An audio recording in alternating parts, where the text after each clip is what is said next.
Duelos relevantes para o Boiro e o Noia na terceira federación. Os boirenses visitan a un duro rival como Arosa na loita por estar na promoción, mentres o Noia apurará as súas posicións de permanencia ante o Céltiga. A terceira federación avanza cara ao fin da competición regular con moitas frontes abertas, sobre todo para os equipos da comarca. Ambos conxuntos deron un paso adiante cara aos seus obxectivos, pero aínda queda traballo por facer e a primeira parada é nesta 32ª xornada da Liga. O Boiro, que encadea 10 encontros seguidos puntuando, afronta esta fin de semana con confianza despois de golear ao terceiro clasificado, o Atlético Arteixo, e deixar 3 importantes puntos en Barraña. Os de José Tizón vivirán novamente un duelo de altura xa que visitan o feudo do Arosa, segundo o mellor equipo da competición, e o farán coa confianza das últimas xornadas e coa intención de ampliar a súa xeira de triunfos. O Arosa, empatado a puntos co líder o Compostela, ven de impoñerse pola mínima ao Barco. O domingo ás 12 da mañá a Lomba collerá este duelo clave para as aspiracións do Boiro de xogar a promoción no que se medirá o Arosa. E o Noia quere sumar o seu segundo triunfo seguido para acurtar máis puntos coa permanencia ante o Céltiga. Os noieses encadeaban 11 partidos sen gañar ata que a pasada fin de semana tumbaron a un rival directo, o Xuven Cambados, por 0-3.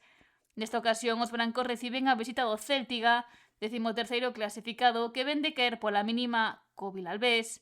O Noia precisa os 3 puntos para seguir coa súa escalada e manterse na loita pola continuidade da categoría, permanencia que ten agora a 7 puntos e marcada polo Silva. Noia e Céltiga verán esas caras mañá sábado ás 6 da tarde no Julio Matomatito. A preferente disputa tamén unha xornada clave para os intereses dos equipos da comarca. O Puebla, xa co permanencia no peto, quere apurar as opcións que lle restan para coarse na promoción. Esta fin de semana ten unha das saídas máis complicadas do campeonato, xa que visita o Negreira, segundo clasificado. Os pobrenses veñen de caer co Betanzos, terceiro, polo que se manteñen sétimos a 8 puntos dos postos que dan acceso á promoción. O Negreira encadea 2 triunfos seguidos, o máis recente ante o Burela. O domingo ás 6 da tarde, Negreira e Puebla mídense no Jesús García Calvo, nun duelo que se prevé intenso.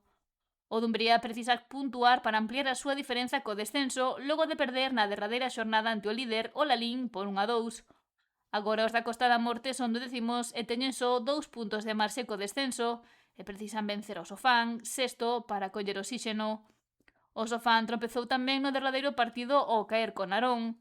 O Carral abrirá as súas portas o domingo para coller o duelo no que se medirá o Sofán e o Dumbría a partir das 5 da tarde.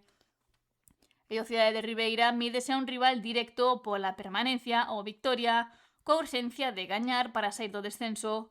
Os branquiazuis caeron aos postos de perigo ao perder ante o Paio Saco e agora non poden errar para sair do descenso.